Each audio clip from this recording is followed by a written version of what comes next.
Kadang-kadang saya suka ada bisikan-bisikan gitu dan takut mati. Akhir ini saya sering dibisikin takut mati, saya takut mati.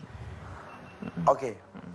Ketika proses kanker payudara, itu 2017 ya tadi ya? Iya, betul. Ketika menjalani operasi, menjalani tindakan apalah dari dokter itu, ada perasaan putus asa?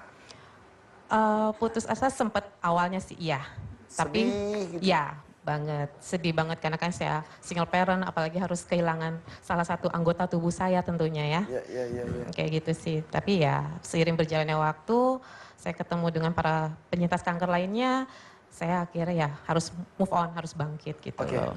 Saya bertanya seperti itu karena takutnya kalau saya ngobrol dengan Ustadz, sering bertemu dengan jamaah di sini, kalau ada bisikan-bisikan itu tuh takutnya dikhawatirkan dia yang berbisik ya Ustadz. Iya. Bisikannya apa sih, Bu?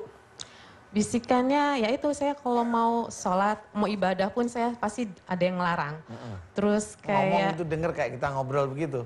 ya, Walaupun di kepala atau di sini gitu. iya ya? hati Gimana? sama di Sini? hati sama di pikiran Nah, yang saya. di sini bilangnya apa kalau di sini? Jangan sholat, katanya. Kalau yang di sini biasanya ngomongnya apa? Sama, buat apa sholat gitu kan. Oh. Saya mau sholat pasti berat banget, akhirnya saya nggak sholat lagi kayak gitu. Setiap pun mau sholat pun saya udah sholat, nanti saya susah khusyuknya, kepikiran kemana-mana, Oke. atau lupa lagi. Selain melarang untuk beribadah, apalagi bisikannya tadi? Mati, saya akhir-akhir ini saya ketakutan dengan kematian, katanya saya akan, ya pokoknya saya takut dengan mati akhir-akhir ini. Bisikan itu muncul sebelum kanker atau sesudah kanker? Sebelum dan sesudah, akhir ini mulai muncul lagi. Oke, sebelum kanker ya? Ya. Sebelum kanker ya? Ya, Oke. Dan Bu, Ibu Lulu ya? iya Pak Ustadz. Tumben bener nih. Hehehe, Alhamdulillah ya Allah, ingatanku Alhamdulillah. pulih. Alhamdulillah. Pak. Ibu Lulu. Kanker payudara itu persoalannya memang ada beberapa hal. Ibu umurnya berapa? Saya insya Allah mau 41, Mau? 41 bulan depan. 41. Kanker payudara itu biasanya hanya, ini jangan dijawab dulu ya, saya memberikan gambaran biar ibu-ibu ini paham. Kanker payudara itu biasanya marah, boleh yang tersimpan atau meledak kepada dua orang. Yang pertama ada orang tua, yang kedua itu suami. Kalau kepada orang tua jelas sekali, tapi kalau pada suami hampir setiap kali tarung, berantem aja. Tapi saya nggak tahu nih. Ya, dan udah pisah Yang juga. paling banyak ya marahnya sama siapa Ibu Lulu? Antara orang tua dan suami atau mantan suami sekarang? Mungkin dua-duanya sih ya, mungkin mantan suami yang cenderungnya ya. Tapi ada ke orang tua juga karena saya kan terpisah ya, saya diurus sama almarhum kakek nenek saya. Saya nggak pernah tahu orang tua saya, maksudnya ayah saya gitu loh. Jadi jengkel kepada ayah. Bisa jadi Pak Ustadz. Ya, jengkel itu maksudnya nggak harus marah sih. Iya. Tapi kenapa Terpendam kok aja. ninggalin, kenapa kok Iya, aku betul. diginiin. Iya. Padahal teman-temanku itu bisa dengan ayahnya, orang Betul, tuanya gitu iya. ya. Jadi saya cenderung lebih suka menyendiri gitu. Oke, udah ketemu semua. Oke, Terima kasih. ada lagi yang mau sampaikan? Sudah cukup sih. Sudah cukup. Yang jelas yang sering mengganggu itu, yang khawatir adalah kanker payudara yang sudah ada tindakan, tapi sekarang sudah nyampe ke tulang, Iya. ada tumor yang lainnya juga. Betul. Karena saya juga ingin benar-benar hijrah yang sebenarnya Iya, insya Allah pengennya istiqomah. betul. Sudah teringat kematian terus, Betul. harus mempersiapkan diri menghadapi Betul. kematian tersebut ya. Iya, ayo Pak. Sholat aja dulu. Betul. Iya. Hari ini sudah, dari minggu ini ada yang 5 waktu, enggak? Alhamdulillah. Sudah mulai ya? Iya. Datang sini bareng siapa? Anak saya nomor 1. Boleh-boleh anaknya dampingin juga deh. Ayo sini. Ya, dampingin. Mama, Mang Jogi atau apa? Bunda. Bunda, Pak. Dampingin Bunda ya. Ya. Silakan Ustadz, kalau sudah ketemu tadi menurut Ustadz. Iya, udah ketemu. Emang saya hanya melihat Ibu Lulu memang cenderung emosi sama suami atau mantannya ya, memang sama orang tua. Jadi itu yang menjadikan kanker payudara. Jadi siapapun orang yang terkena kanker payudara, persoalannya ada di dua itu. Kalau nggak dengan suami ya orang tua. Sakit sudah tidak ada, yang diinginkan Bu Lulu apa sekarang?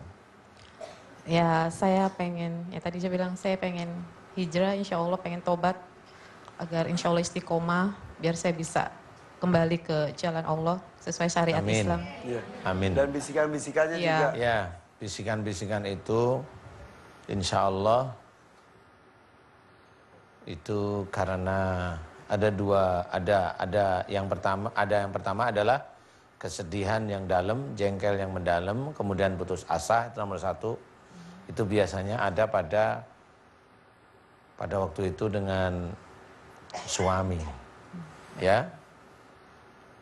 Kemudian yang kedua adalah kemarahan dengan orang tua.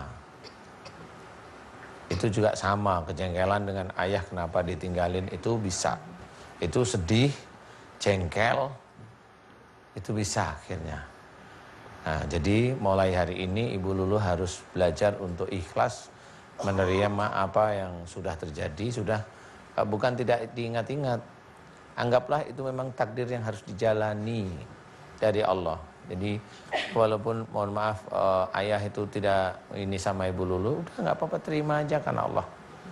Jadi nggak usah dendam, nggak usah marah lagi, sudah. Kemudian dengan mantan itu juga harus belajar untuk mengetahui bahwa saat ini memang Ibu ditakdirkan oleh Allah Ta'ala sendiri. Jadi terima aja, belajar ikhlas, Baik Pak Ustadz. tidak emosional. Mau?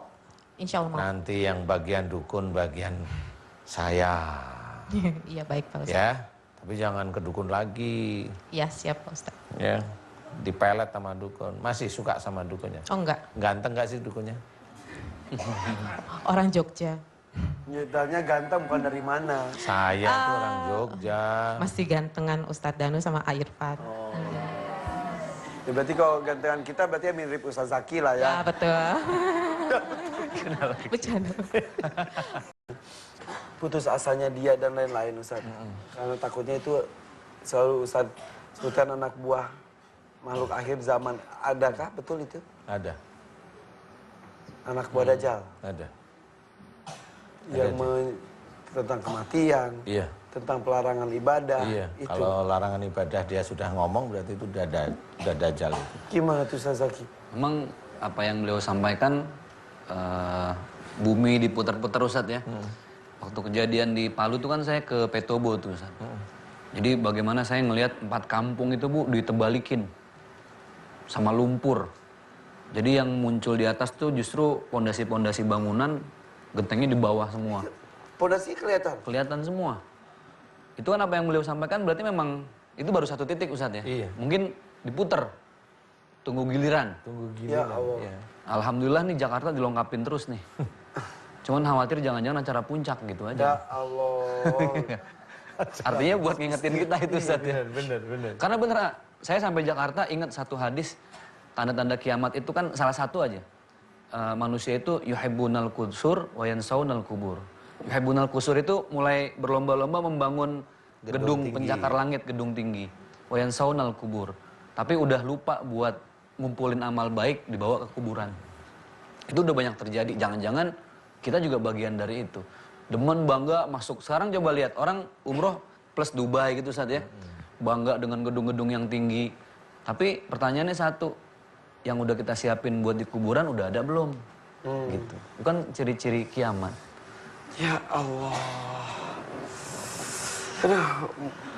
Jadi bawaannya mau sholat, mau gitu apa? Iya. Mudah-mudahan kita pikir, aduh kita bawa apa nanti ya gitu.